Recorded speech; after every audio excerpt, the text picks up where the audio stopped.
Yes, but they do have to be separate items.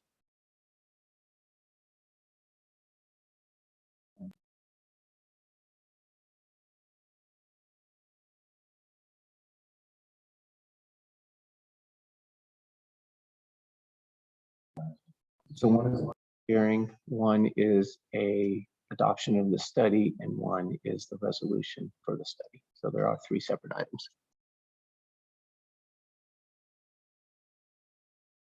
Any other questions or discussion? Okay, all those in favor of adopting the agenda as presented? Aye. Okay, 4-0, the agenda is adopted. Do we have any public comment on closed sessions, Brianna? All right, so at this time, we'll adjourn to closed session and try to reconvene as close as possible to 6:40. So we'll see everybody back in about 30 minutes.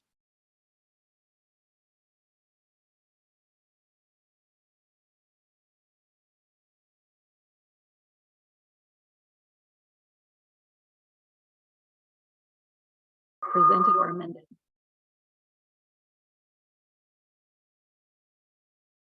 I second the motion.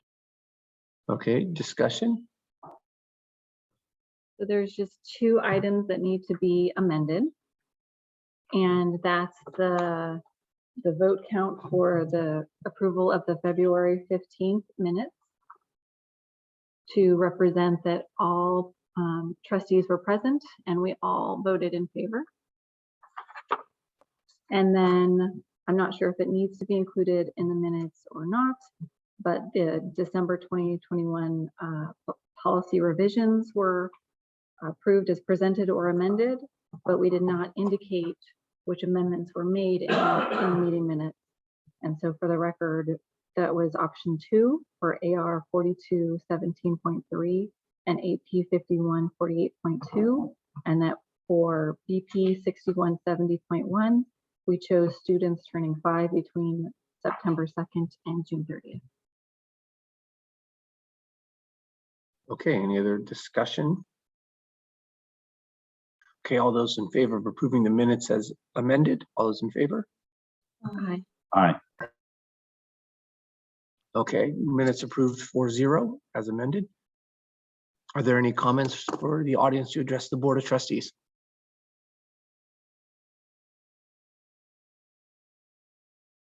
Okay, no audience comment cards to address the board. Excuse me, I'm sorry. All right, moving on, number 8, the superintendent's report. So we'll turn it over to Dr. Ramirez.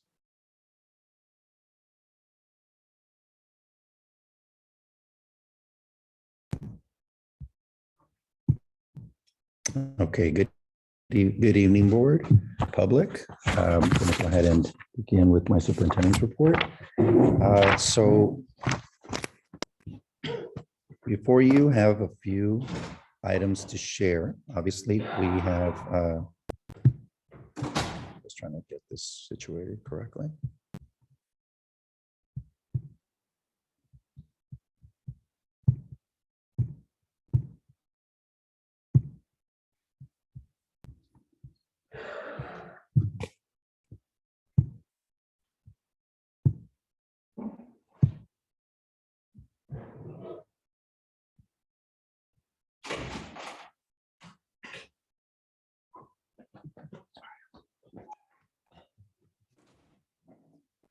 Okay, so before you is the agenda for this presentation. I wanted to start with matters having to do with learning and engagement.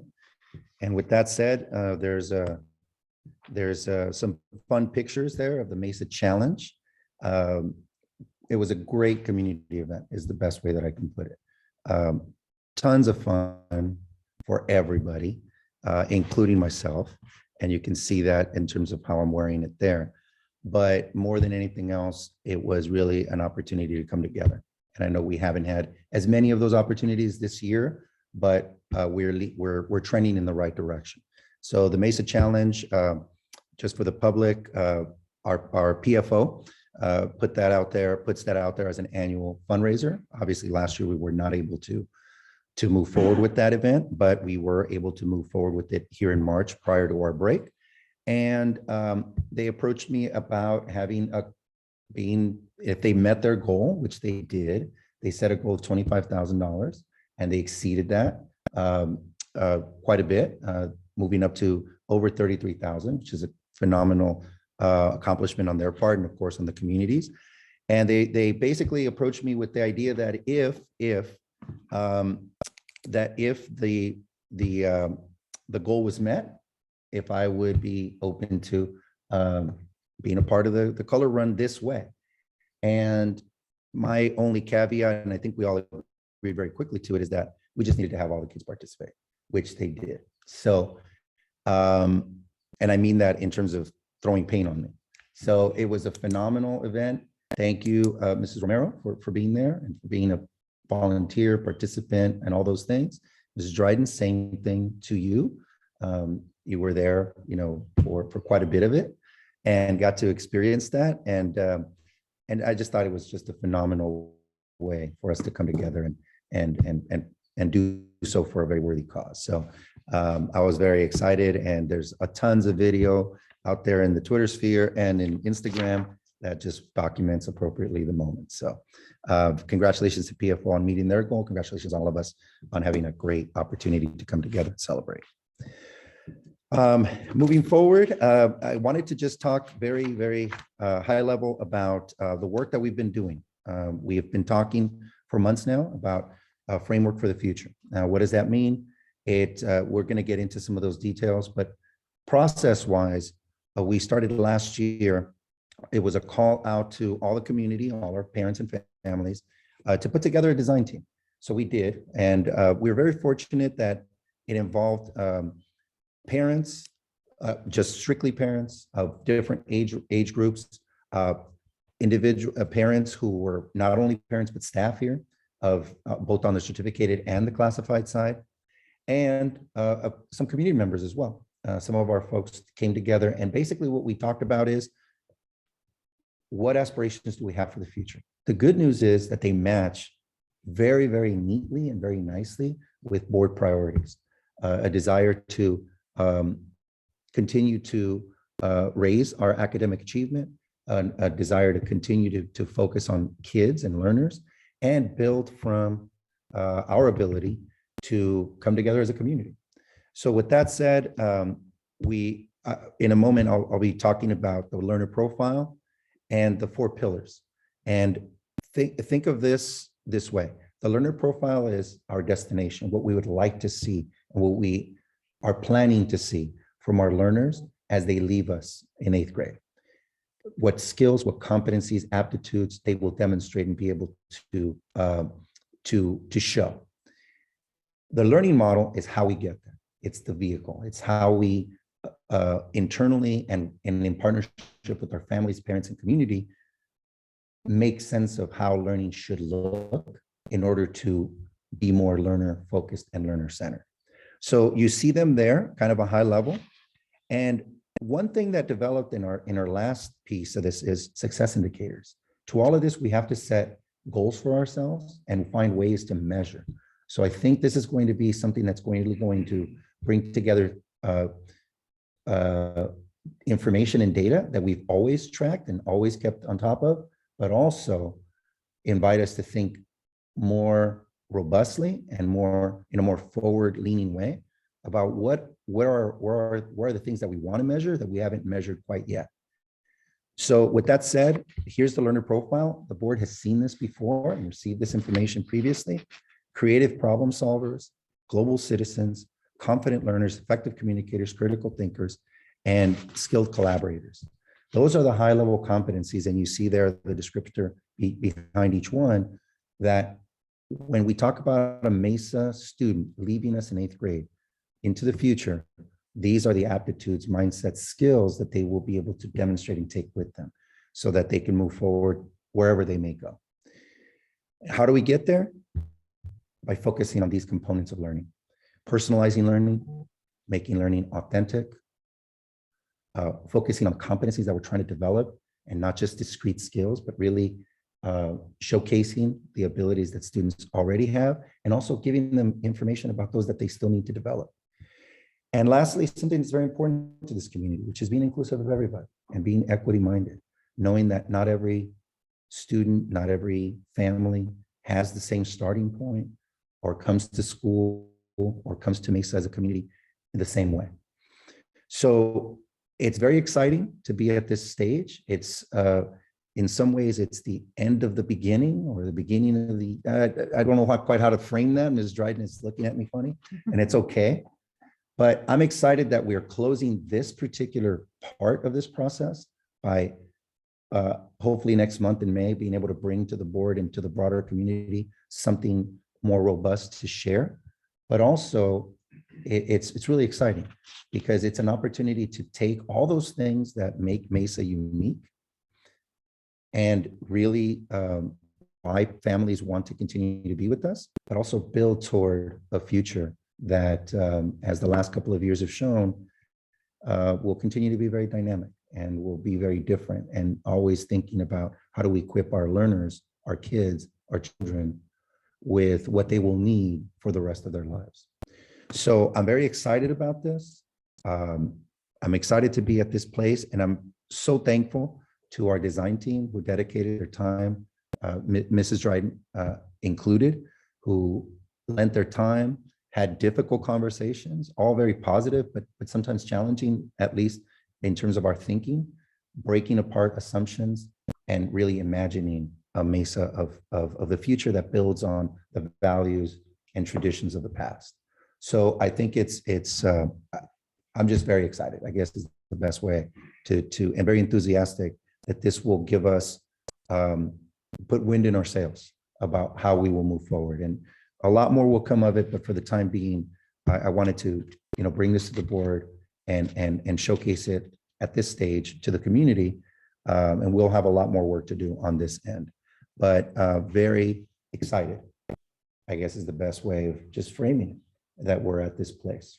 I like all the points, and I support all the points that you raised. Did you also talk about specific facts in terms of factually how are you going to meet these different areas? So the question is, how are we going to meet all these areas? Well, the thing with this is that it's ambitious and it's not intended to be done overnight.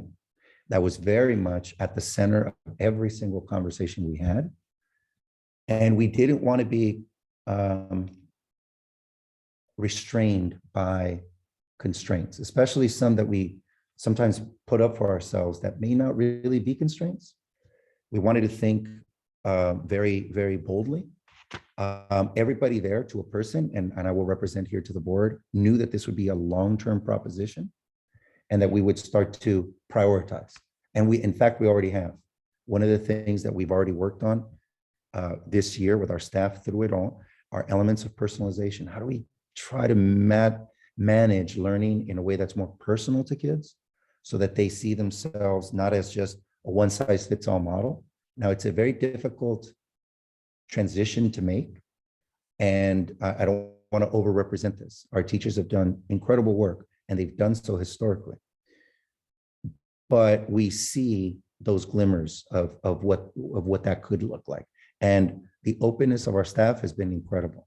So we are just going to continue to chip away at that and develop a more succinct plan for how we do that. But it's not going to be linear, and it's not going to be simply a series of steps of A, B, and C, because that's not how this plan is intended to work. It's also intended to really filter and influence every other plan. And I'll talk about it a little later when we talk about the LCAP. It's really intended to be an organizational shift, and one where our community comes along with us so that they understand what our horizon might look like. It's a long-winded answer of telling you that, yes, it was both very much a part of our conversation, and we do have some more procedural and concrete steps. And to that, we started talking about what assets do we already bring? What things do we already do and do well that we want to build on? And so that's the starting point. I think the measurement of how that happens, that's going to happen in that scorecard that I mentioned, and I'll have more for you in the future. But it's really about starting to line up the right measurements. And not all of these are things that we've traditionally even measured in schools, right?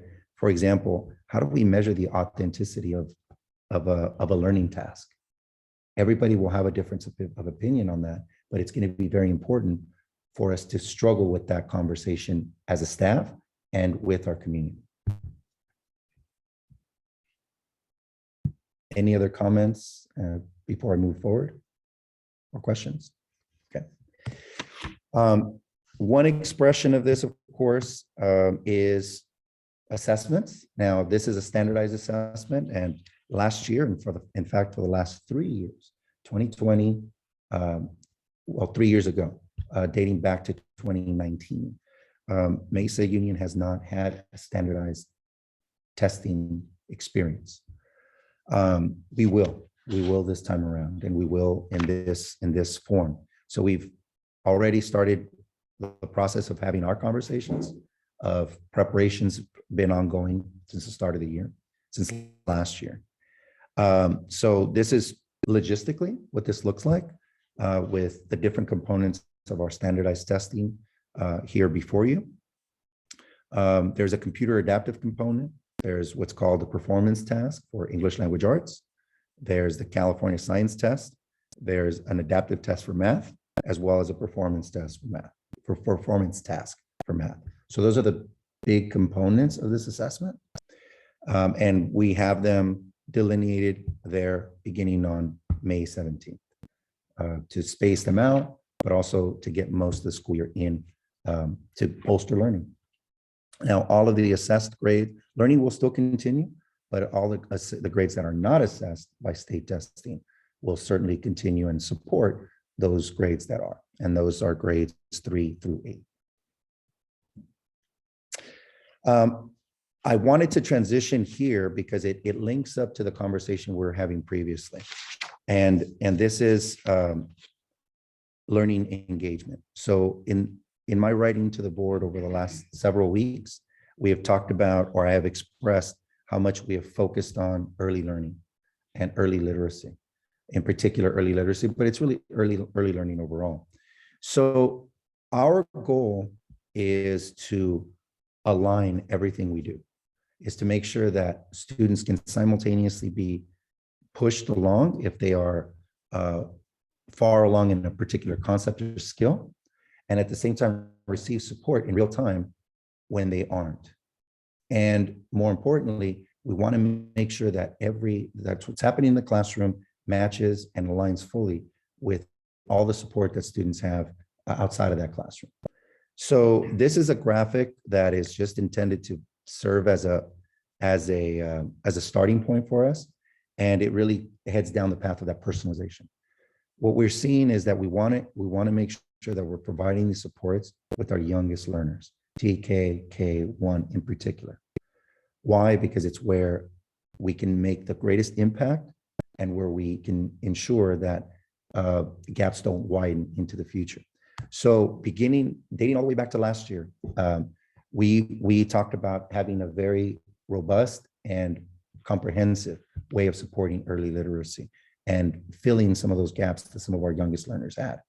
Obviously, they've experienced interrupted schooling, just like all kids have. So we move forward with the Sunday system. And here are some of the skills and concepts that are taught. The biggest thing is that they are taught in a very age-appropriate and multisensory way. It's not just one modality. It really is very robust. Now, Mesa has always had learning supports outside of the classroom, and they have served well, but we wanted to take it to the next level and capitalize on the ability to have these common materials.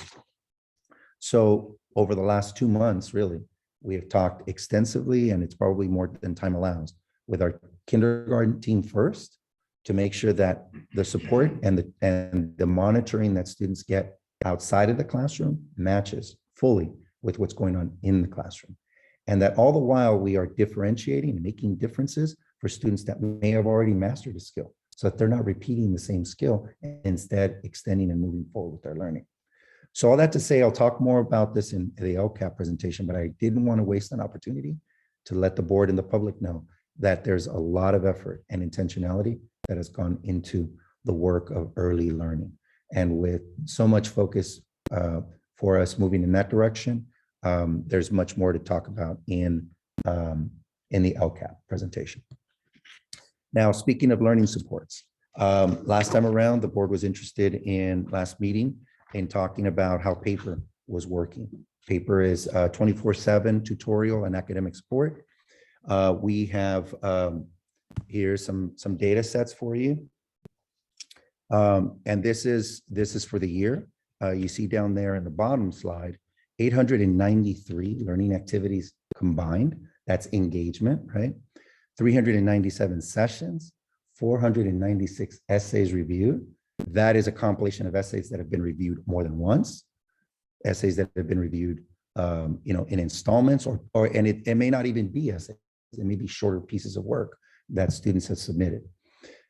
Students can submit an unlimited number of times. And the idea is that we are now at a place where we have at least the opportunity to have real on-time support when it comes to our students' learning. I think the way that we're situated in Mesa calls for something like this. I think this is a universal tool that can be used anywhere. But our configuration and the fact that we're not a traditional neighborhood school makes this particular tool that much more valuable. And we are still learning our way. We have been only implementing this year more fully since the beginning of this calendar year. But, and as you see, the figures for March indicate an upward trend, because you see that quite a bit of that engagement came as teachers and students become more familiar with the tool. And this is a virtual that students have Correct. So it is a chat thread that students can drop pictures, draw images, literally type, upload documents. The essays have to be converted to PDF in order to receive feedback. And just right prior to the break, we had a conversation with our school leadership team. They gave us excellent feedback to provide paper as a company, and it's this partnership. We've been meeting with our paper representative every month, reviewing the reports, usage, and so on. So I'm very encouraged. I think that we have only begun to scratch the surface of its potential, not just outside of the classroom, but also within. Because if a student has, as you see there, look at the top I'll just invite the board to take a look at the top subjects. Basic arithmetic, right? So this is available for kids grades 4 through 8, and essay writing, right? And equations. So it's very mathematically based because that's where students, we find, particularly at the middle school, experience the greatest challenges. The mathematics becomes much more complicated, much more complex, and it is an integrated model that we're pursuing. So it's something that has built over time. With regards to that.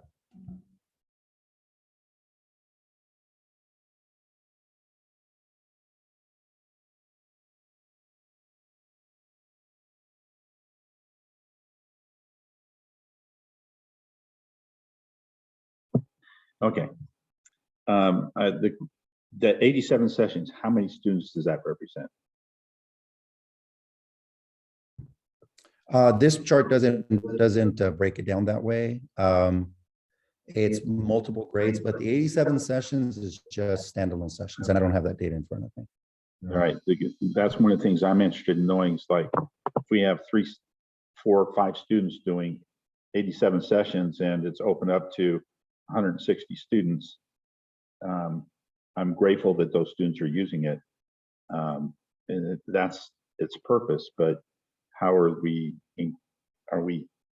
enlarging the set of students that know that it's available to them and are using it, and why aren't they using it? And so I would like to know the numbers, not just the number of sessions, but how many sessions, does 87 represent? And in the month of March, I understand that this was a growing process, but March, it's 20% of the overall usage for the year. And so I'm just trying to see how that, I know that we're growing into it. But those are the types of things saying, how do we make a decision? Is this worthwhile keeping? Which I believe that it is. I want it to be. But if it's not being utilized, then why are we spending the money there? Yeah, I mean, there's for sure an implementation process here. And implementation doesn't mean just making sure the system works. That actually proved to be a little more challenging than we thought, just integrating our systems on the back end with this system. But now it's about really publicizing it for users. And even though we've been publicizing it through Mesa Matters and Parent Square, I think the biggest, and this is why we brought it to the teachers, is that it's an opportunity for them to use it in the classroom so that it better positions and prepares students to use it at home, and to, in turn, help educate parents on this tool and what it can do for them. Right? So we've still got work to do, no doubt, but I think that it really serves tremendous potential. And we'll get into some of what that looks like in the future. But I just think that this tool, when you consider that private tutoring ranges anywhere between $50 upwards of $75 an hour, that's unsustainable for us, right? As a public entity. And this is a fraction of that cost for an annual license. Now, does it serve the same purpose? It really does intend to serve the same purpose, but it is something that is much more ubiquitous. It's much more widespread and easily accessible. So a student can hop on there at 6 o'clock in the afternoon or on a Saturday morning, right? And I think that there's an ongoing commitment that we're going to have to do, especially as students, learn how to use it differently, and our teachers learn how to use it as a complementary tool to what they're already doing in their classroom. I basically had the same type of questions with utilization and making sure, in theory, it's capturing all of that information and data. Paper is capturing which students are logging in, how many times the same student is logging in versus first-time users, because I think that's what your leadership team, if they're not focusing on already, is how do we get the kids who are needing those services more likely to use those services. So that's why bringing it into the classroom is great, because they're with a supervised adult that can make sure they understand the right buttons to push, the right procedures, so that way in their own time, they're able to do it on their own, because that's the point of the service. And so if we could be mindful of that, I think that would be excellent. Thank you. Thank you for that feedback. Moving on to health and wellness. One of the biggest things, and this just came to us last week, CDPH will not initiate the process of a vaccine requirement for this coming year. There's much more there to unpack, but it has to do with FDA approval and so on for students in our age group. But that is very recent information, and we're still just trying to make sense of this as this pandemic transitions more into an endemic. And so I just wanted to represent that that's one of the biggest pieces of information that has come our way as public schools in the last several weeks. The other piece to this is also that there's been ongoing updates to guidelines and guidance to just continue to stay current on conditions across the state, but obviously locally as well. And lastly, on this front, an at-home COVID testing kits, we have those available on an ongoing basis. We have used them extensively within our health office. Whenever a student presents any symptoms or so on, we communicate with the parents, make sure that those are available. Those are available to staff. We'll continue to message those out, and that should be good for us through the end of the year at the very least, because the latest shipment that we got from the state and the county office expire in June. So I think that's going to be very helpful to us. Obviously, coming off of the break, our COVID dashboard is currently at 0. Not obviously, I shouldn't say it that way, but it is currently at 0. So again, it's a signal that perhaps we're in a new phase of this pandemic / endemic. On the facilities front, we've begun our bond project for HVAC and window replacement. I understand that seeing holes in the ground is not necessarily indicative of a large scale project, but that's how the work begins. And so what happened over the break and will be finalized hopefully this week or next will be that some of the foundations are be set for us to be able to advance this project much more quickly. So I really want to be thankful of BSA, of Dave Norris, of Orlando, who is the new director, of Tammy, for their ongoing partnership and stewardship of this project to make sure that it's completed in a timely fashion. And of course, the good news is that assuming everything goes well, by the time that the new year begins, there will be new windows and an HVAC system across now pretty much 100% of our campus. Can I ask a quick Okay. question about that? Sure. Just because it's getting to the end of the year also, which means graduation is coming up. So I just wanted to make sure that our construction is also not going to be impacting our graduation area.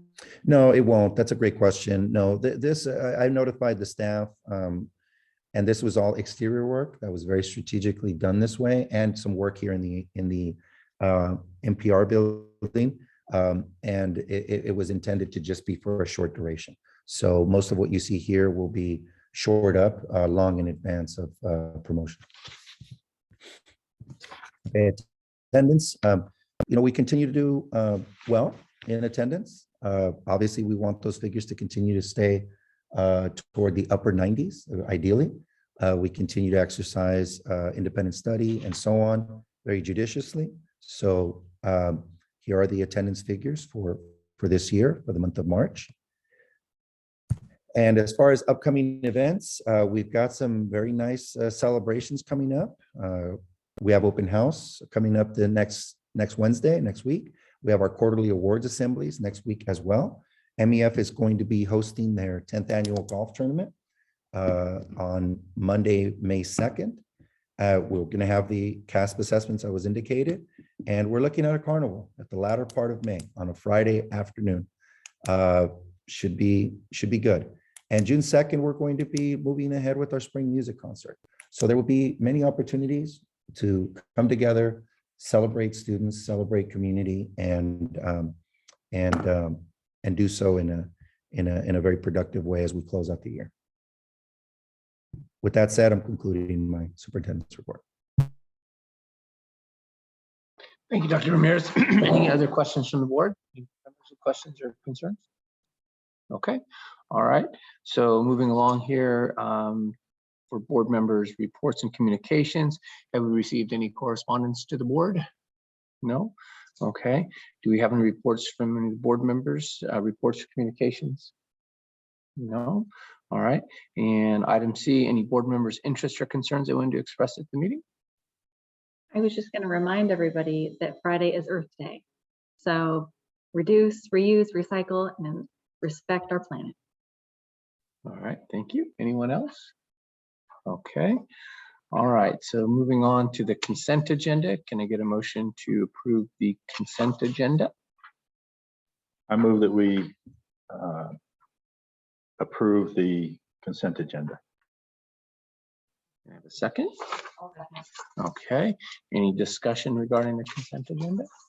No? Okay. All those in favor of approving the consent agenda as presented, all those in favor? Aye. Aye. Okay, 4-0. All right, so moving along here, give me a second to catch up here. So our first information item for discussion is an LCAP board presentation. So again, Dr. Ramirez.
Okay, so thank you again, board and public, for this opportunity.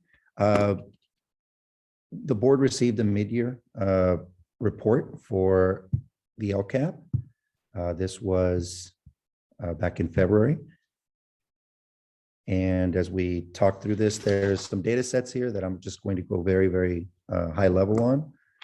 But to the process, just to familiarize or refamiliarize the board with this, the LCAP development for next year's, which would be 2022, 2023, and year 2 of the LCAP, really is an iterative process encompassing a number of pieces of information and data sets, and all intended to really focus and center upon a particular group of students, what are commonly referred to as our unduplicated student count or unduplicated students.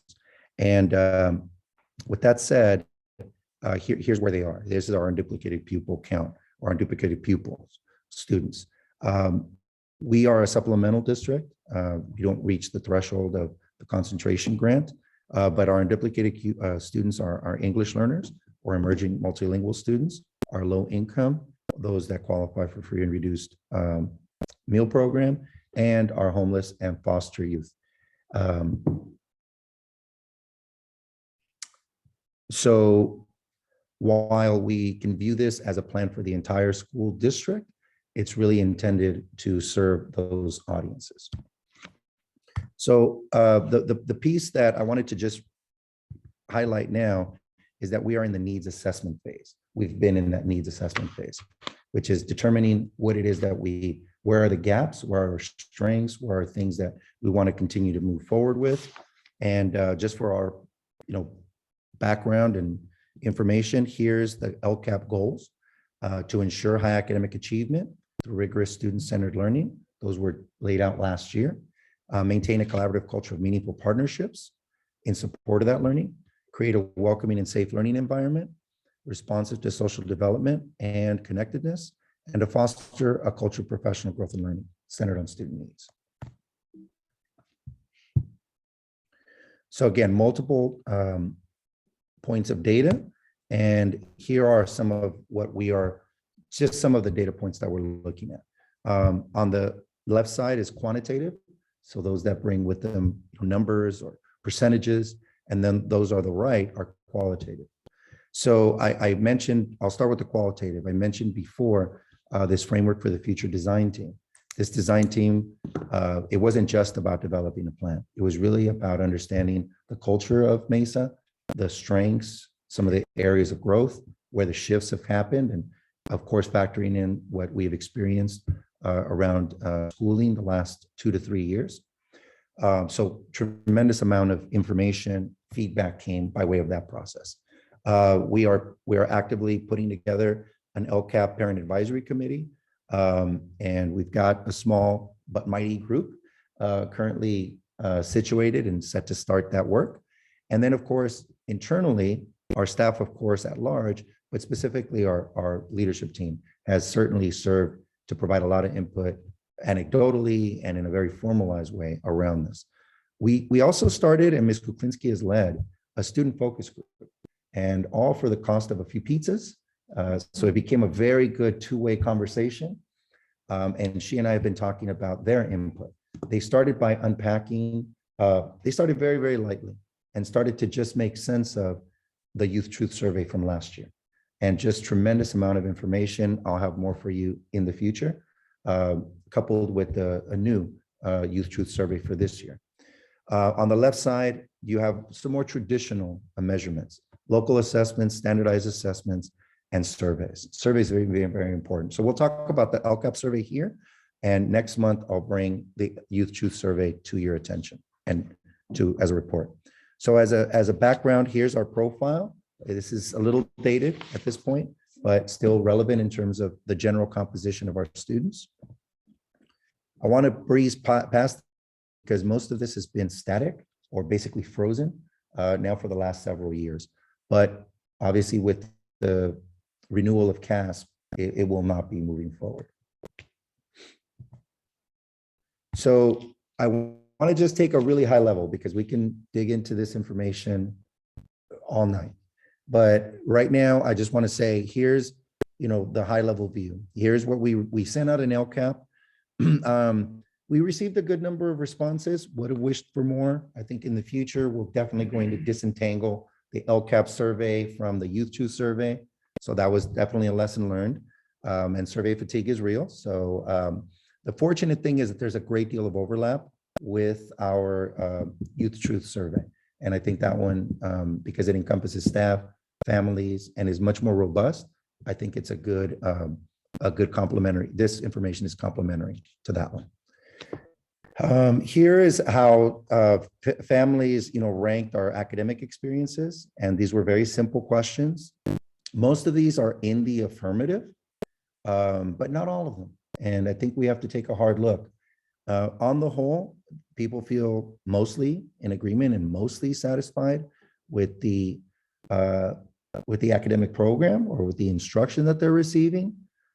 We've got some definite work to do with our students with special needs, for sure. That continues to be an area of focus, understandably. This one has to do with, and here's another one that I know that it continues to be an area of growth, is access to mental health services. And like every other public school, we're trying to reckon with the balance between the services that we can provide, that we're able to provide either financially or through just personnel, and how to fulfill the greatest need, because there are so many layers of need amongst our students. Some are more situational, some are more long-term, but that is something that came across in this survey.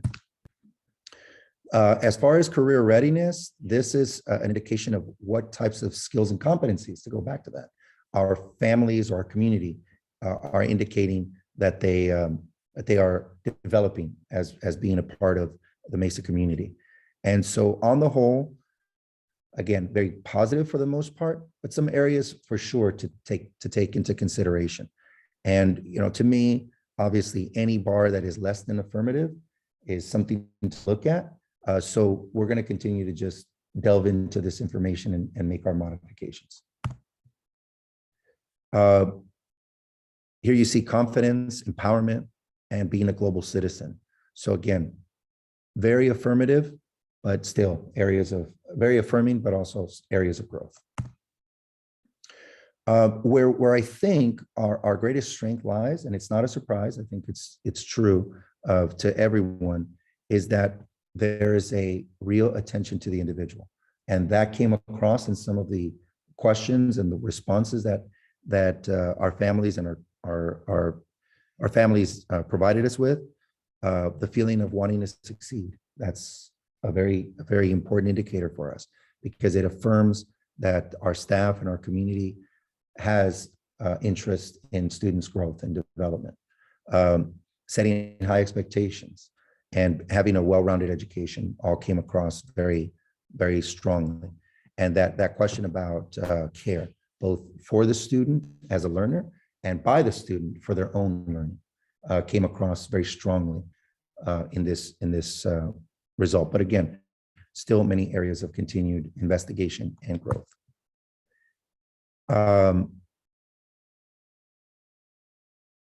Let me fast forward here.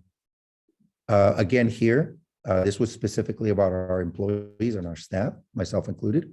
And again, the questions very, very affirming. But again, there's areas that we need to continue to consider, like that question about taking concern seriously. Even if it's one concern, that is a concern that somebody felt was not addressed appropriately. And so we need to just continue to be reflective of how we do better. This one is, again, serving a community, but I want to fast forward to things that are more concrete or specific. This is kind of the feedback, or this is the feedback that came by way of electives. Very, very affirming of our music program. That's not surprising. Anybody who attended or participated in our winter showcase could see that a tremendous amount of work has been done, and that the community is very interested in seeing that continue. Robotics, you see language there reflected, and so on.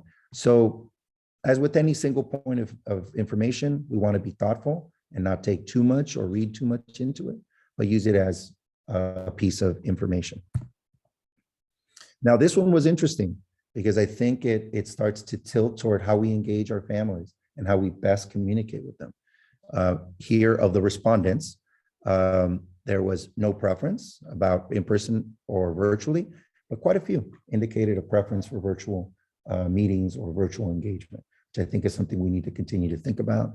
And there weren't too many happy byproducts of pandemic, but this was one of them. And then this is what starts to highlight the many ways in which our families are engaged. Committees, attending events, attending school meetings. And again, this is based on the respondents' information, but I think it is a good bellwether for our community at large. So I want to just get to this piece because it's twofold. What are the priorities that we need to consider? And then consider also what the themes are for this next iteration of the LCAP. As far as priorities, we need to continue to address the interruptions that occurred over the last 2-3 years. That needs to continue to be the case. And when I say core instruction, a simple way of looking at that is what happens in the classroom. Right? We need to continue to shift toward a student-centered mindset. And I think where we've already shifted or started to shift, I should say, is toward trying to personalize the learning for kids. We have a lot of ways to go, but a lot of bright spots to share as well. And I shared how that has a nexus to our early childhood program, including foundational reading. We need to integrate learning supports. And what that means is you saw a review of some of those before. We don't want learning to happen outside of the classroom that isn't aligned and in sync with what's going on inside the classroom. So if a student happens to be outside of the classroom for 10, 20, 30 minutes, the learning with the classroom doesn't stop. And we have to be very mindful and thoughtful of how those two worlds meet. So, and then of course, extending learning opportunities, both in summer school to the extent that we can, as well as after school programs and supports. And needless to say, continuing to tend to social emotional well-being. We've onboarded a new model with a partnership with the county office, but it's one that we're still working our way through. And lastly, overall themes. We have to continue to align our one-time funding to ongoing funding. We've been very judicious and very thoughtful in how we've used our one-time funding, but we want to make sure that there's sustainability, to resources moving forward. We want to focus on our instructional program and align it to that framework of the future increasingly, but also be asset-based because all our students bring strengths with them that we just have to draw out. Professional learning, a huge percentage of our annual budget goes to staffing. We have to continue to develop our talent. We have to continue to stay current on what we do, and we have to make that a priority at all levels. Prioritize it, but also fund it. And we have to continue to monitor our impact. In other words, how do we measure what we're doing so that we're most effective? And lastly, we can't do it alone. We need to embark upon building more community partnerships, good two-way community partnerships that bring something to us, but that also allow our students to get a window into other parts of the community and society. And that's going to be the work really of the present, but also the future. And I'll just leave you with a general timeline for what this update to the LCAP will look like. It won't mean a revamping, but it will require, some very intentional thought and an effort to just continue to align our resources to the needs that exist, and particularly for that set of 3 groups of students, and including our students with special needs as well. With that said, I do want to continue to focus on some of these key drivers and questions, and I'm certainly open to any discussion or feedback. So I guess I'm very interested in May when we kind of unpack this, especially with the Youth Truth Survey. There definitely was survey overload, I think, for the community at that point. But as we unpack that, I think you're spot on in saying that you can't take this one survey and exactly a percentage it might be telling you. Is you have to take all of these things together, because as parents filling out one survey, it can be completely different than what the students are thinking on the other end. And it's important to listen to all of our community. And so this is a piece of the puzzle, which is excellent. Hearing our community, hearing our stakeholders is wonderful. I'm so happy for all of those that participated. But I think we have to hear all of our voices. And so taking this in May with our Youth Truth Survey and hearing what our current kiddos are thinking of both past results and current results, I think will be really educational for us.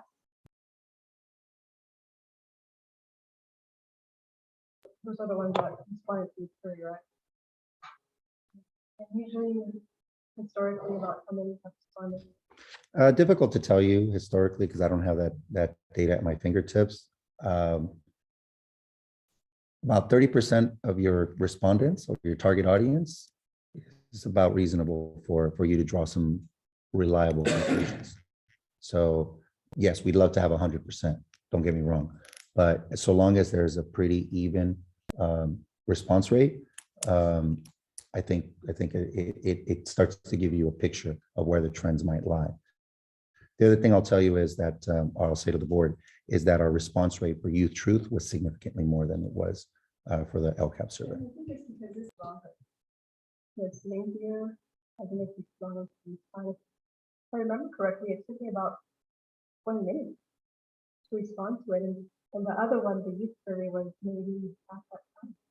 I think that has a lot to do with maybe families give up or do and move on.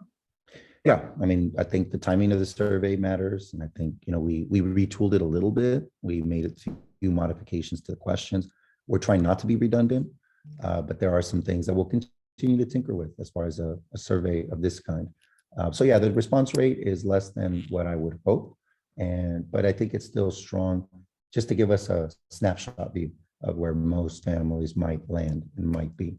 The rest of it, as I mentioned, it's going to be about that outreach and that assimilation of information and feedback from a variety of quarters. And I will say this, we're still combating with every single institution in the public sphere deals with, which is limited resources. Even though we have been very fortunate to have received funding for a variety of purposes, the need, as we see, is sometimes more significant than we can take on, particularly in the realm of mental health. Right now, across the board, there is a shortage of mental health therapists, a shortage of psychologists, a shortage of clinical social workers, and we're competing with every other single industry for those valuable members of the staff. And with that comes a cost, because having a trained individual that can provide those kinds of therapeutic services, comes with a lot of preparation. So I'm just representing that there's challenges, and we have to also be very mindful of where do our responsibilities as a school, where can we handle that, and where do we partner? Because there are community agencies that are doing this far better than we ever could and are doing it, and we need to establish those partnerships in a way that we don't want to duplicate services that we, number one, can't, and number two, that are already out there for the community to have. So that's where my mention of community partnerships globally starts to go. Prepared by the school. We've just retooled one that we've used for a couple of years now and just try to modify it. Still providing useful information. I can recall a couple of years ago, I think we had about 200 responses. I think the most of it I've seen we received on some of these surveys that we sent out. Yeah, last year we had over 200. Yeah. I do recall that from. Was it any different than this one in terms of questions? Not significantly. It was the timing of it. I'd have to look back, but I think we did it much earlier. But the timelines didn't overlap. Well, because I think people weren't sure which one they already did, which one they still had to do. I mean, I was 100% guilty of that. So then I just did it. Which one did I? So I understand that. But I think one of those key takeaways, and I'm so glad that you were pointing it out, is these things where we were highest on don't know. And that was these support services was, I don't know. I don't know how we're doing. I don't know how that group of kids is being served or addressed. And so I think that lets us know that that's something we could communicate better. So if that is a community partnership or it's something that we can provide our community or students, it seems like there's a gap in communication because we offer some great services and we have some great partnerships, but everybody might not be aware of. I think one of the things from years past is there's actually both a digital and a paper survey that was sent out. And I don't think there was a paper survey sent out this time. And so I don't know how many of those we got back last time. That was easier for someone to sit down and circle 3s and 2s or whatever they wanted to circle versus doing it electronically. I remember it even being an option at open house one year. So there's like a whole table that was just taking surveys. There was paper surveys that you could do while you're at open house. So things to remember our next service and maybe offer them both forms for people and they can choose to reply the way they want. Okay, any other questions or concerns for Dr. Mears regarding the LCAP board presentation? Also want to point out that we do have in June, we have to have a public hearing on the 14th and then approve it on the 16th. So we'll have 2 meetings in June. So we'll have a short meeting on the 16th. Okay. All right, so nothing else here. Moving on, we have a public hearing. So this is a public hearing for the proposed adoption of the developer fee study and the increase in the statutory school fees. So this was a study that we, a study that we approved in March, and we have the results from the corporation that gave us the study here. So we have to open up a public session. I can let Dr. Ramirez kind of give the details of that stuff. Anybody wants to listen in? Sure. And I don't know if you already opened the public hearing. Sure, we'll go ahead and open, if you want to give a little details, then we'll open the public session. Sure. The justification study was, the contract was approved last month. We were able to very quickly turn it around with Schoolworks. We've had an existing partnership with them, and it's a comprehensive report. It's linked to the presentation, and in short, it justifies an upgrade and a modification to the fees for residential and commercial development for this jurisdiction moving forward. Okay, here, so the report says the study demonstrates that we can raise the developer fees from $2.13 per square foot of residential to $3.19 per square foot, and raise the fee from 52 cents to $1.06 for commercial. What's that? Yeah. Yeah, for commercial industrial construction. Okay, so we'll go ahead and open up the public session here at 8:25.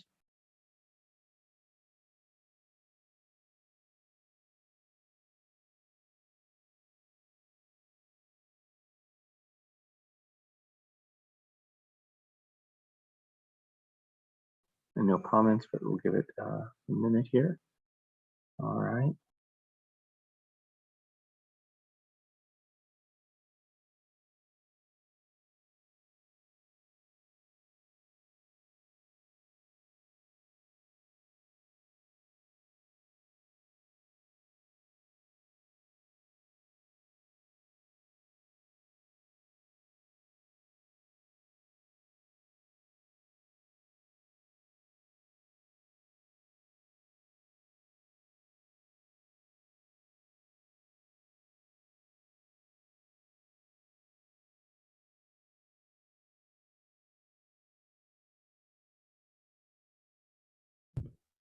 You'll have to point me to the exact piece of the report so that I can respond to it. It's just statistics.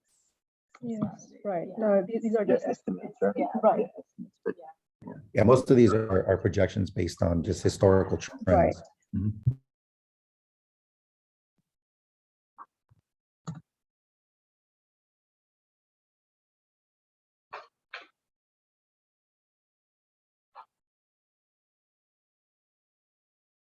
Do you want to, I'm going to tell you, it's page 14, but, I mean, it's just, it says new construction needs 40,401. What page, I'm sorry? Page 14 of the study. But again, they're just estimates, and so that basically justified us being able to increase the developer's fees, residential and commercial. And the last time we had done anything like this was, I think, 10 or 12 years ago. We had not done it for a while, so it was time to do that also. I have a question. I don't know if it's best for this portion or the action portion. I'm going to ask it now. It may fit better suited for the actual resolution, and that is has to do with developer fees, specifically about support, as opposed to the developer fees themselves.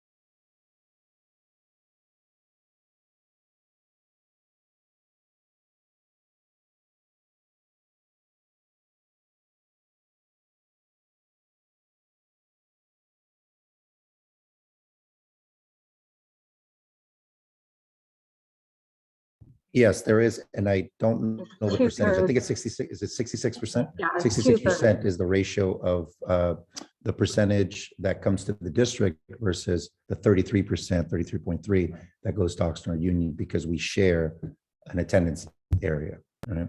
Because of the grade served. So that's how that breaks down for the fees that we collect.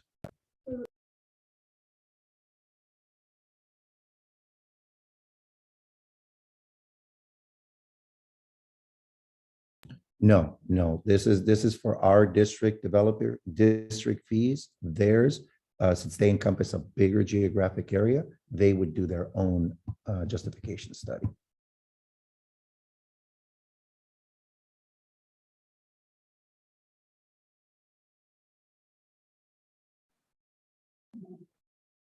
Okay, so at this point, we'll go ahead and close the public session at 8:30. And we'll move on to action and discussion items. So the first action and discussion item, again, relates to the developer study. And this is the consideration to approve the 2022 developer fee justification study for Mesa Union School District. Can I get a motion to approve the study? So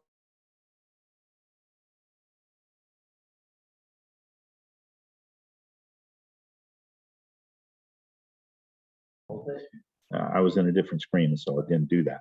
Anyway, I move that we approve the 2022 developer fee justification study for the Mesa Union Elementary School District. I'll second the motion. Okay, we have a second. Any further discussion? Okay, all those in favor? Aye. Okay, 4-0 is approved. Okay. So the next item also relates to the previous two items, which is the consideration of approval of resolution number 21-22-12, which is the adoption of the development fees on residential and commercial and industrial development to fund the construction or reconstruction of school facilities. Can you get a motion for the approval of that resolution? I move that we approve the resolution 21-22-12, adopting the development fees on residential and commercial and industrial development. And a second. Okay, trustee Romero. All right, any further discussion? Okay. As I previously stated, that this is like a use it or lose it, and I hate to raise taxes on our public, but if we don't do it, someone else will. And so for that, I apologize on behalf of the district. Well, on my behalf, I am only one person out of the board here, but this is a tax increase to those people that will be developing. Okay. All right. Any other comments? Okay. All those in favor for the approval of resolution 21-22-12, the adoption of the development fees on residential, commercial, and industrial development to fund the construction or reconstruction of school facilities. All those in favor? Aye. Aye. Aye. And again, that is approved, that resolution is adopted 4-0. Okay, so moving on, the consideration for the adoptions of the 2022-2023 Mesa Union School District classified holiday calendar.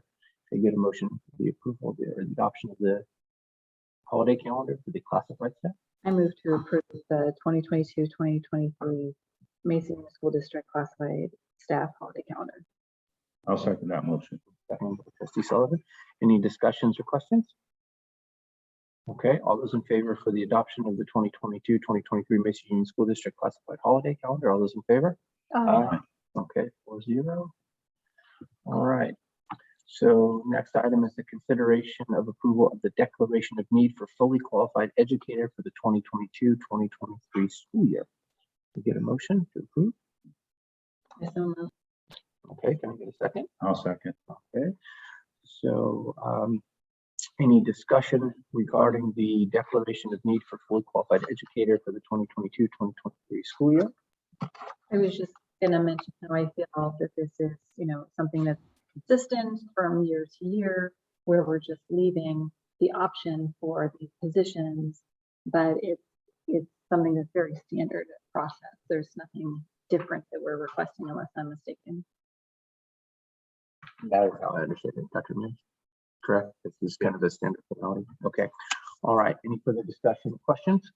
The one thing that I might add is just real briefly, I'm looking at who's in attendance here. And I think everybody fully understands, from the teachers and staff that are present, that they're aware of what's going on. Had we had more participants, I'd ask you to take a moment to explain that, yes, this is a routine thing, but what it's for and what it does for. Okay. All right. Any other questions or discussion? All right. Hearing none. All those in favor for the approval of the declaration of need for fully qualified educator for the 2022-2023 school year? All those in favor? 4-0. Okay. And next item E is similar to the previous one, is the consideration and approval of the annual statement of need for a 30-day substitute teaching permits for the 2022-2023 school year. Can I get a motion for the approval of the annual statement? I move to approve the annual statement of need for a 30-day substitute teacher. Okay, Trustee Dryden, can I get a second? I'll second the motion. Okay, Trustee Merrill. All right, any discussion or questions regarding the annual statement of need for 30-day substitute teaching permits? Okay, all those in favor of the approval of the annual statement of need for the 30-day substitute teaching permits for the 2022-2023 school year, all those in favor? Aye. 4-0. Okay. And the next item is the consideration of acceptance of the quarterly report on Williams uniform complaints. I get a motion to approve that. I'll make a motion to approve. Okay, Trustee Merrill, anyone second?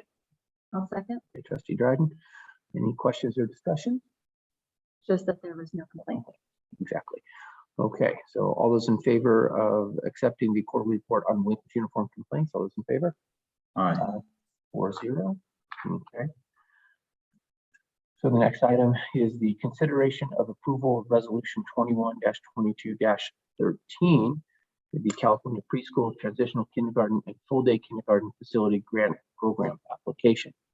I get a motion to approve. I move that we approve resolution 21-22-13, the California Preschool TK and Full Day Kindergarten Facility Grant Program app. Okay, can I get a second? I'll second the motion. Okay, Trustee Ramirez, a second. Any questions or discussion regarding the resolution? Yes, I just wanted to confirm this is what we discussed last month's meeting. And so this is what we're looking to hopefully get some extra grant money to use with our bond money to increase potential in classrooms, whether it's, 2 preschool and 2 TKers or some mix thereof. This is what we discussed last month and we're just pushing it forward. That is correct. This is intended to be that application, and the need would be in early childhood. Some configuration therein. We're looking at 4 classrooms approximately in this report to be able to bolster our bond program, but also modernize and improve our facilities. And Tammy said the potential amount, if approved, if you're granted, could be upwards of $1 million. Yeah, it could be well over $1 million if funded. I don't know if they're going to be doing partial funding or only funding complete grants. I don't have that information, but it would definitely be upwards of $1 million. Could be. Yeah. When is that application supposed to be submitted? It needs to be submitted by the end of this month. Okay, any other questions or discussion regarding the resolution 21-22-13? Okay, all those in favor of the approval of resolution 21-22-13, the California Preschool, Transitional Kindergarten, and Full Day Kindergarten Facility Grant Program application, all those in favor? Aye. 4-0. Okay. And moving along, I like how Dr. Mears has kind of broken these up in different items here. So now moving on to technology section of the agenda. So action item H is the consideration and approval of the RICO equipment sale and maintenance agreement. Can I get a motion for the approval of that? Move to approve. Okay, trustee Dryden, can I get a second? I'll second. Okay, Mr. Sullivan. All right, any discussion or questions regarding the RICO equipment sale and maintenance agreement? My comment is simply that it's we have an existing RICO agreement, an existing print agreement, and just for the base service, which includes the lease of the machines, Garrett Smith, our computer resource tech, and myself, along with others, really did a months-long kind of analysis of our usage, down to the user, down to the prints, combined with another contract that we have.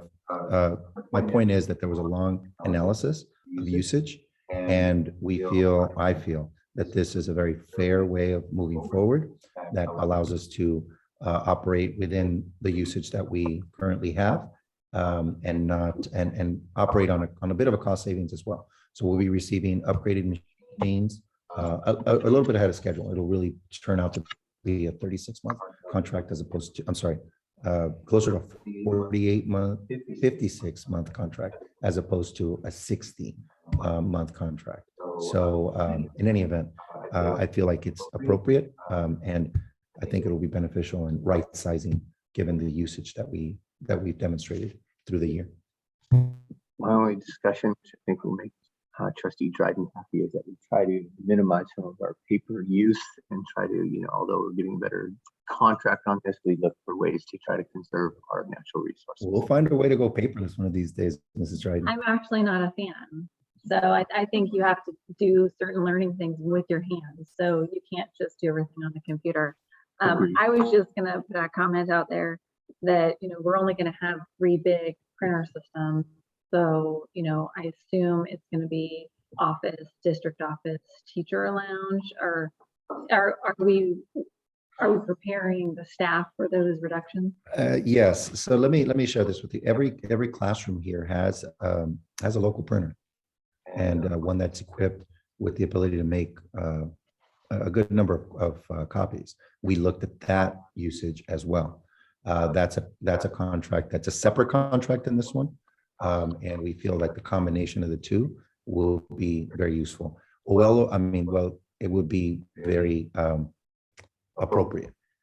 Well over 90% of our usage, total print, comes from the staff lounge, which is what we'll receive in terms of upgraded equipment.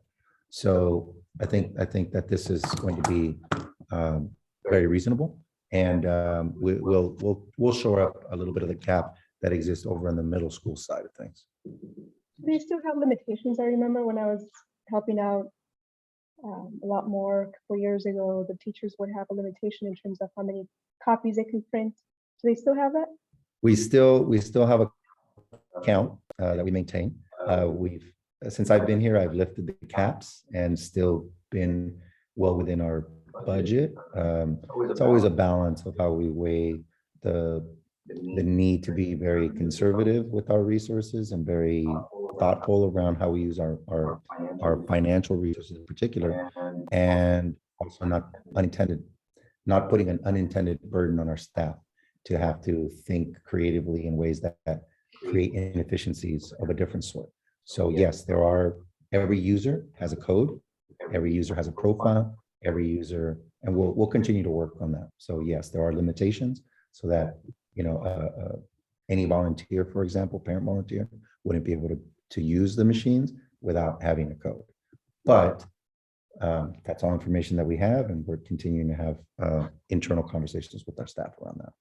The loss of the two machines, I'm certain you guys have already looked at this. This is just curiosity for me. It's not going to create any sort of bottleneck, to the one machine. That it jams where people are all trying to access the machine. at the same time. Our they call it our downtime rate, I think is what they call it, is very minimal. We're up well over 95% of the time on any one machine. So whenever we've had challenges, we have a tech that comes out and resolves those within a fairly reasonable amount of time. The bigger machines are much more sturdy. So that was another reason why we wanted the newer equipment, right? Even though we've used it the last 3.5 years, getting new machines in June will be helpful. And it's a one-day setup, but I didn't want to interrupt the school year with that. So we better left it to the end of the year. So even though we're executing this contract now, that change won't happen until the end of the year. What I'm talking about is like currently the one machine's got 25 users that comes per day, and now it might increase to 30. Is that going to create a setback? I don't think so, because demand I on have the plans machine I have plans on placing another machine over in the middle school area where one of these will be subsumed. But what we found is that there's been very little usage, relatively speaking, and most of the usage is actually coming from their local printers, which I'll continue to encourage, because our caps, we're not even getting close to 50% projected on our limitation, our caps in those local printers.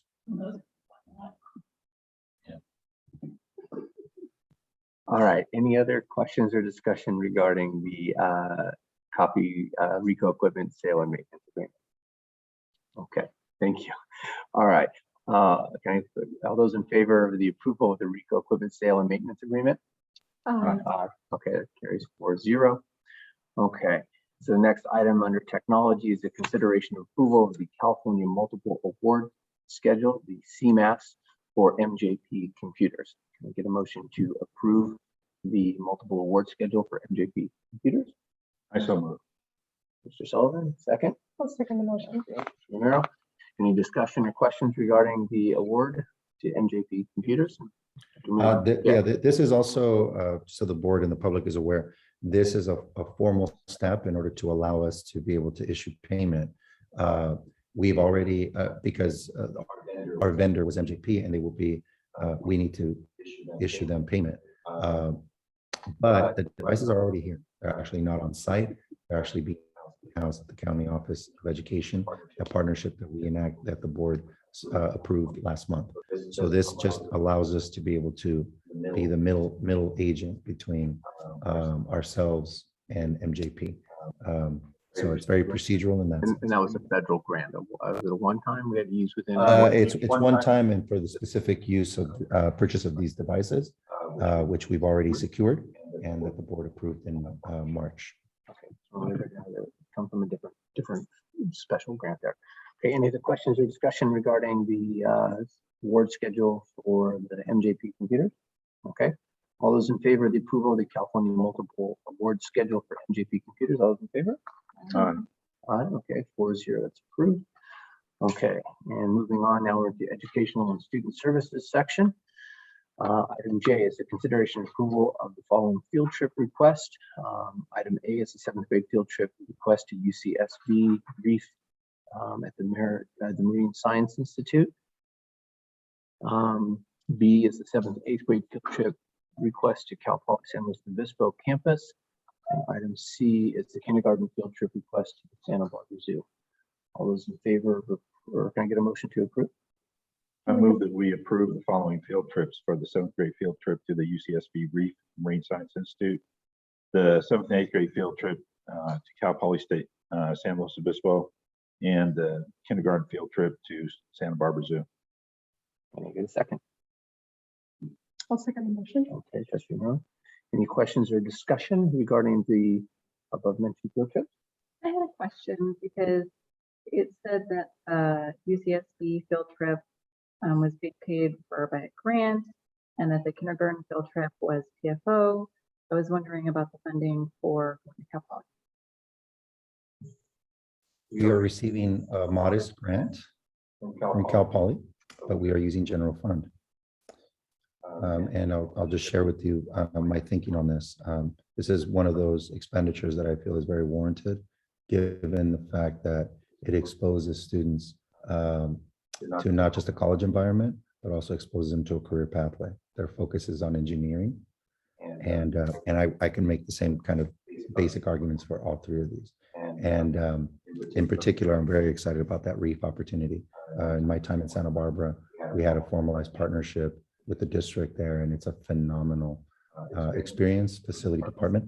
But to answer your question, some of that cost will be incurred by the general fund. Any other questions or any other discussion?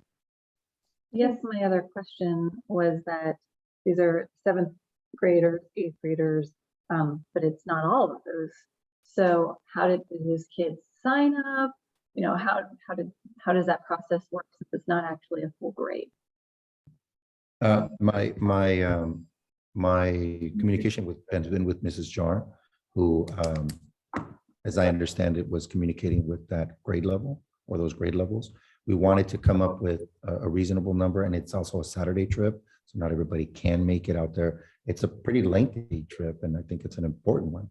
But to your point, I think what I'm sensing implicit in your question is how we might be able to publicize it better. And I don't have a firm answer for you on that, except to say that, like most other things, we'll commit to trying to find a way to communicate more effectively so as to reach more of our students. We have well over 30 students that are signed up right now to go, which is well over 50% of our class. Is it a one-day trip? It's a turnaround. So they'll be departing here right around 5:30 in the morning, because the program starts at 8:30, and they'll be coming back. They'll be leaving slow at 4:30, which is the end of that day's event. And that the theme there is build an engineer or be an engineer. I'm not quite certain on that one. Thought it was build. I think it's build an engineer. And is the transportation being provided by the parents or? Transportation is being provided by the district in our new bus, by the way. Kentucky Drive and Go. I think that's what she implicitly was asking. Yes. Well, my question is kind of dovetailing with Ms. Dryden's question. That is, nobody's being excluded at all. Everybody has an opportunity to attend. And we're not saying that, okay, the bus is full at capacity and therefore there's no room and we're not taking it. No, we don't make that a practice to exclude students. So no, I guess that would be the simple answer. But it is one of those times where you'll hear me say, to my knowledge, nobody has been excluded, and that's not how we operate anyway. Just to stop being silly for a moment. Okay, any other questions or discussion regarding the 3 mentioned field trips? Okay. All right, so all those in favor of the approval of the 7th grade field trip to UCSB Reef at Marine Science Institute and the 7th and 8th grade field trip to Cal Poly at the San Luis Obispo campus and the kindergarten field trip to the Santa Barbara Zoo. All those in favor? Aye. Okay, carries 4-0. All right, next item is a consideration approval of a job description for a learning support specialist in a certificated position. Can I get a motion for the approval of the job description? The learning support specialist. I so moved. Okay, can I get a second? I'll second. Okay. All right, so discussion, Dr. Ramirez. Yes, this is something that I've been messaging to the board for the last several weeks. In short, some of the high level view of what we're planning on doing and already have undertaken with our early childhood learning. This is repurposing money in our budget, specifically in our supplemental fund, for the purposes of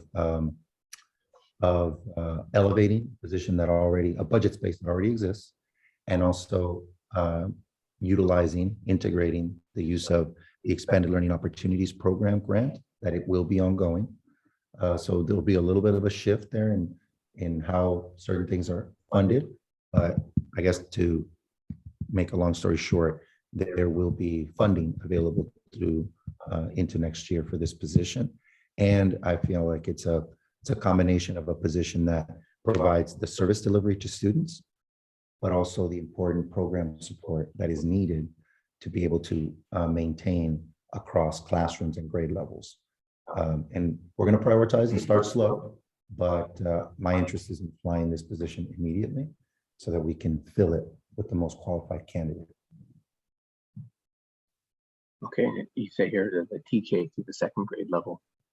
That will be the emphasis. That will be the focus. But if you take a look at the job description, it's written in a very robust way with elements of, like I said, the service delivery, elements of collaboration, data, and also some active coaching. The priority will be set by the individual, by the work that we're undertaking, and how that progresses. But there's plenty of attention, and it's just reached a level where I think it merits this dual role. Okay, any other questions or discussion regarding the job description for the learning support specialist certificated I didn't position? have any comments on the actual job description, but just a note to make sure that the formatting is consistent and grammar, especially I thought for a position such as this, it's something that we should make sure that is true. So the wording, no issue. Just go through the formatting and look at the grammar. You'll see what I mean. I will double check that. Okay, any other questions or discussion? All right, all those in favor of the approval of the job description for the learning support specialist certificated position, all those in favor? Aye. 4-0. Okay. All right, so the next item is just the first read for the March 2022 board policy revisions as noted below. And I don't think we need an approval or a motion on that because it's kind of more of a first read only, correct? Okay, and there's some highlighted notes for us about ones that kind of have more of a relevance to us. All right, next item under 13 is personnel, so human resources. So we have to unfortunately consider the acceptance of the retirement of Irene Ramirez, school administrative assistant, effective June 30, 2022. I would like to move on that one, that we accept the retirement of Irene Ramirez, the school's administrative assistant, effective June 30th, 2022. Get a second. I'll second the motion. Any discussion or comments? Well, as I mentioned to the board in my writings and to our staff, 27 years of service to this community. That's a commitment. And so as we did last year and we've done in the past, I'd like to be able to honor her tenure here with a bit of a show of our appreciation this coming month. And just wonderful thoughts to her, and a deep appreciation for her diligence and commitment day in and day out for the last 27 years. I'd like to echo what Dr. Ramirez said, and I fully support having something here. She's one of the few people that has been here, followed the school longer than I have. And so I appreciate the work that she's done, her diligence and keeping records of all, besides managing the boo-boos that came into the office over all these years. I appreciate the work and effort, but I'll save more of that for next month. Yeah, and I just encourage, to try to get as many, as space and safety allows people here at our next board meeting to help celebrate her retirement there. All right, all those in favor of the acceptance of the retirement of Ms. Irene Ramirez, school administrative assistant, effective June 30, 2022. Aye. Okay, 4-0. And then the next item is the consideration approval of the ratification of the FMLA leave request of employee for 10183 effective April 4th, 2022 through May 15, 2022. Get approval? Or I'm sorry, can I get a motion to approve? Okay, can I get a second? Second the motion. Okay, all those or any discussion? Questions? Okay. All those in favor of the approval of the ratification of the FMLA leave request for employee 10183 effective April 4, 2022 through May 15, 2022. All those in favor? Aye. Okay, 4-0.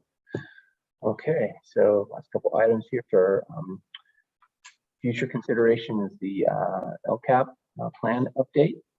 And then our next meeting will be Tuesday, May 17th at 6 p.m. for a regular board meeting. And with that being said, we'll go. Wait, before you close, did you mention that there needs to be a special board meeting to do an approval before that? Oh, that's June. That's June. Yes. Okay. I did mention that in passing, but it was not on our agenda here, but we'll Yeah, be and, aware. and just to clarify, that actual special board meeting was on the board calendar that was approved before or So it's earlier not, this year. it's not an addition. It was already. It was already there. Yes, correct. Okay. With that clarification and no other items, we will go ahead and adjourn at 8:58. Thank you, everybody, for your attendance, and everybody is still on the meeting. Thank you. Bye-bye. Bye-bye.